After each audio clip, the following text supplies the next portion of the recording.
You know, it's hard to think of one person changing the way they live and making a difference, but, you know, it can be contagious. I am a student. I am a teacher. I am affected by climate change. And I am affected by global climate change.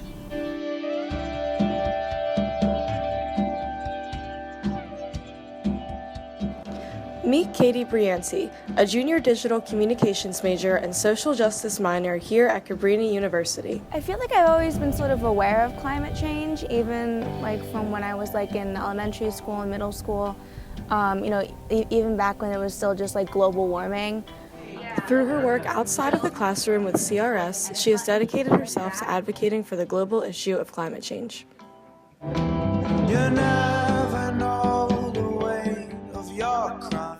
Oddly enough, my first reaction to it was that it's like not real. A lot of people in my family are very much of the mindset that climate change isn't real. And so I was young enough that I just sort of like followed with them. The fire, and it burns bright. My name is Dr. Emily Basil. I am an assistant professor here at Cabrini College. The environmental science class that I took in high school would probably be the first time I was really introduced to it.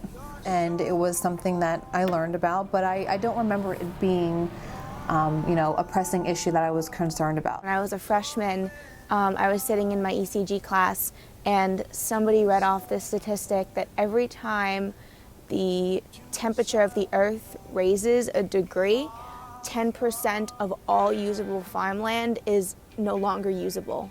It turned from just like a theoretical thing that was happening, you know, the earth is getting warmer, whatever, to wow, this is like really impacting people's lives and it's ruining people's lives. So there's something called the greenhouse effect. So there are specific greenhouse gases. So you've probably heard that word before, right? Carbon dioxide is a greenhouse gas. So is water vapor, so is methane, and some other types of gases. That helps hold in some of the energy from the sun to warm up our atmosphere so that life can flourish on Earth. The problem is that humans have been increasing the levels of some of those greenhouse gases through processes that are not natural.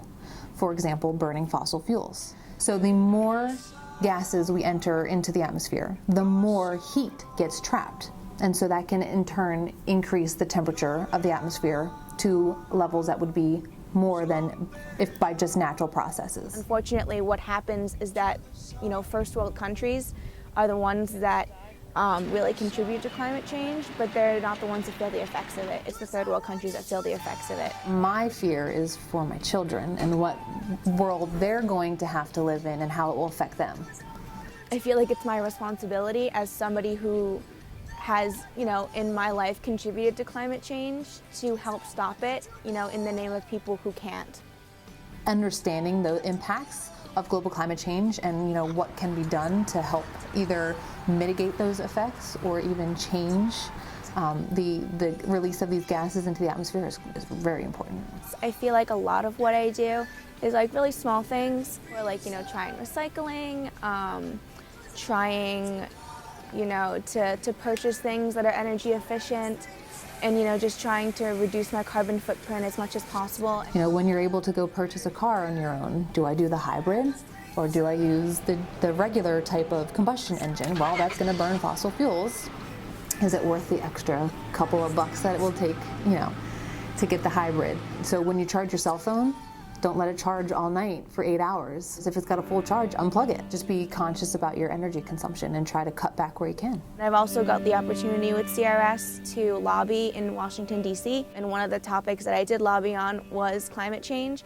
And so that's not only saying that, you know, I standing with these people who are being affected by climate change, but I want our, our government officials to stand with them as well. It's become that it's not just enough for me to be like, oh yeah, climate change is real and it's affecting people and we need to stop it. It makes me really want to, you know, advocate for it.